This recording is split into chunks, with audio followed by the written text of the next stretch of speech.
of Wight. Hello everybody, it's Tom here from the Company Code, author, educator and public speaker. Today I'm going to discuss the Isle of Wight in the UK. Isle of Wight is an island off the south coast of England. It's a very popular destination with many in the UK and many in Europe. Why is it so popular? Well, I'm going to discuss today my experience of the place and why I think it's popular, and then you can make your own mind up whether or not you want to go visit. But definitely, as a place, as a part of the world, very pretty, very tiny, but with that tininess comes quite a little charm, yeah? Okay.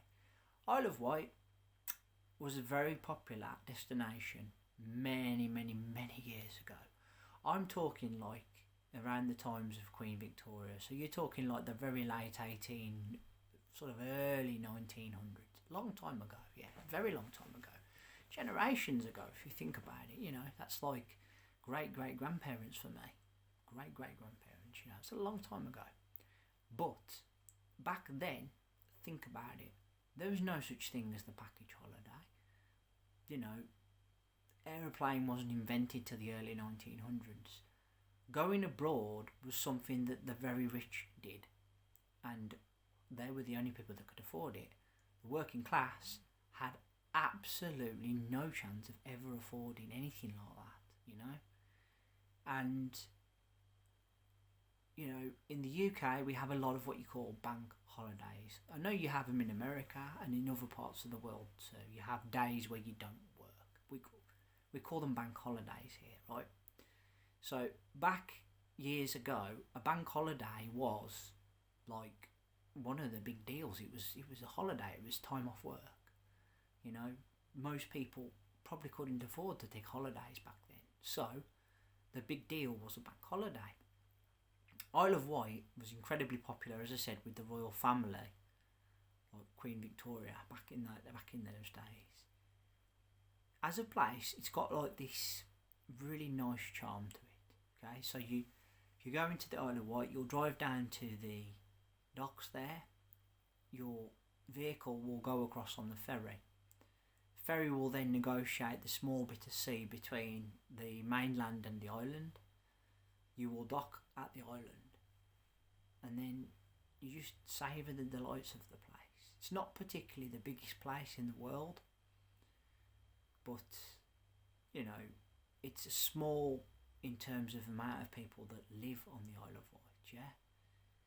And they refer to the people who are not from the island as mainlanders, okay? But primarily it is an English resort, should I say. However, if you look to Jersey and Guernsey, they kind of have a more of a European flavour to them. In fact, Jersey has quite a French contingent there. Isle of Wight, I suppose, would have a little bit of a mixture too. It's predominantly English though. As a place, as I've said, very pretty and very sort of tiny and quaint. It's got like that small appeal, which is nice, It's literally a little bit like the main town there, the capital, is just, it's really sweet, if that makes sense. You've got lots of brick buildings, lots of little high street type shops. You've got a big hill to go up and down. You've got the seafront, which is really pretty. You've got pubs, you've got bars. It has quite a traditional setting, to be honest, in terms of being a holiday resort.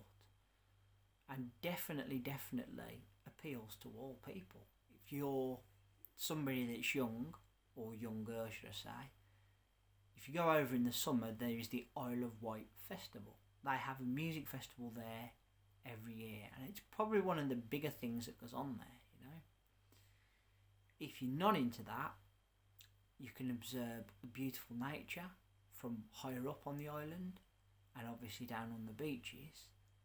And if you just want to have like a nice family day out, you can go to some of the really nice pubs, restaurants and bars that are on the island, as well as having a look inside some of the small shops that are like basically dominating the high street. As a part of the world. It's really, really nice. And I can honestly say, hand on heart, I have family that live on the Isle of Wight. Well, I did have. I think they've moved back to the mainland now. My dad's cousin, so my second cousin, and her children and husband lived on the Isle of Wight, and we went back to visit way back in 2007. And it's really, really something. It's really nice.